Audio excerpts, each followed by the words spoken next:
thing, what is an allegretto? This is just a personal musical thing, but what does allegretto mean? I'm assuming the speed with location. Say it again? Speed with lyrical location. Okay. What's allegro? Fast. Okay, so how does allegretto relate to allegro? Faster or slower? Say slower.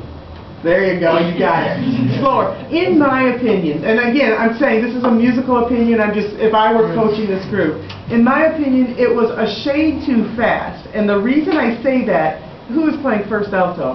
That was you.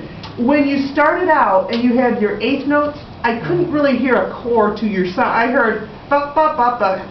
I mean, it wasn't clear. So what I would, and then when the second alto comes in, you have to match his articulation style.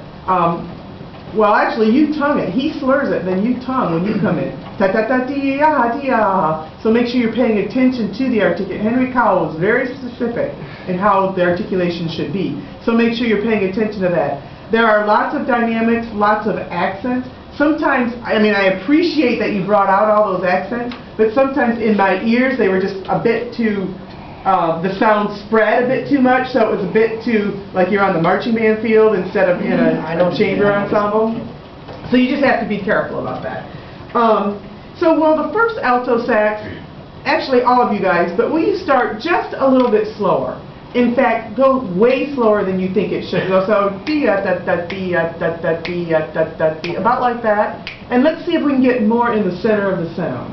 And then everybody else listen to him and match the way that he's doing it when you come in. Now, I am sitting right in the line of the fire of your bari sax. You play really well, but as far as balance goes, I'm hearing a lot of bari sax and I'm not really hearing, it needs to balance out a little bit more. So if that means you guys need to play up more or you need to play down more. But you just need to listen carefully and balance it out. So I just want to hear a little bit and see, it is a forte in the beginning.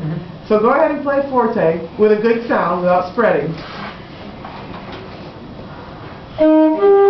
Wait, even slower. Beep, bop, beep, ba, beep, bop, beep, bop, beep, bop, beep, bop.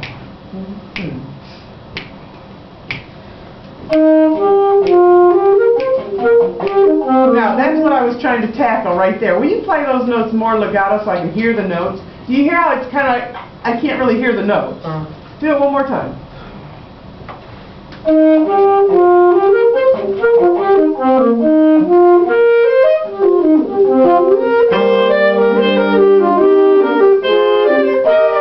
Alright, that's good.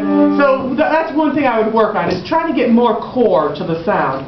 And then be careful when at measure 6 where the tenor sax comes in and the first alto, you have that dee-ya, those little diminues. Be careful you're not going dee-ya. I'm hearing the accent actually on the 8th note instead of on the quarter note. So it's dee-ya, dee-ya, and just a little diminuendo. So no dee-ya, dee-ya. That's what I heard. You hear what I'm talking about? So that's something to pay attention to. Pay attention to all those little details. Let me see if so I wrote on here, don't fake the technique. It's kind of because I'm not hearing the actual notes that I said that.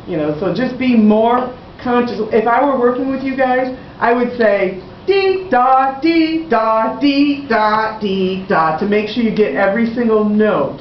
And then once you do that, then you can go beep bop beep da da beep bop beep bop beep bop bop beep bop beep, and every note speaks clearly. Does that make sense to you guys? Yeah, it does. Okay. So what I tell my kids, my students, all the time is to slow it way down and really hear what is the core, what is your sound going to sound like. And then once you've got that in your head, you can take it at any tempo and that sound will travel with you. And so your best sound is really good. You have to keep your best sound all the time. Now one last thing, because you were tuning, and that was good, you were tuning.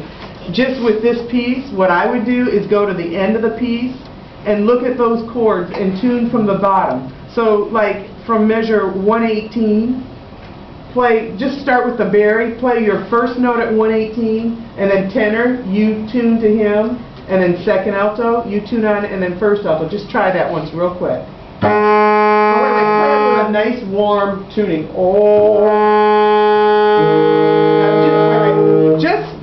Just a hair. I know it's double forte, but for now, just a hair song.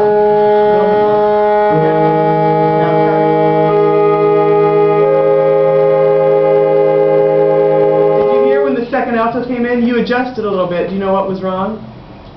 I remember, but... Yeah, okay, so try it one more time and pay attention. Okay, Barry, I'll let you be a little louder.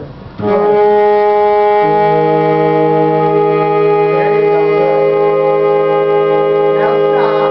Now play that chord together, and we're going to go to the end, but just play chord by chord. So here's the first chord, go. Second chord. Next chord. Remember, Barry, move. And then, well, that is quite a word. So, but that's what I would do, is tune those chords each time. And then once you're really close, what did you do that time? Do you remember? I don't know. You fixed it. I just did naturally. What did you tighten up or loosen I up? think I... Yeah, well, you fixed it. You did a good job. So you got to do that. So I would tune chords, tune long notes, long tones, and work on that sound that I was talking about in the beginning, and then you can move it along. Okay? Good.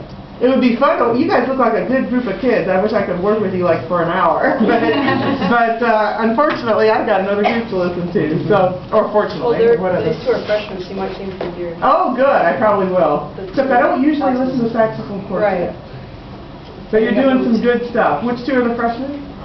You two? And then what grade are you? Sophomore? Senior. All right. Well, that's why you're so strong.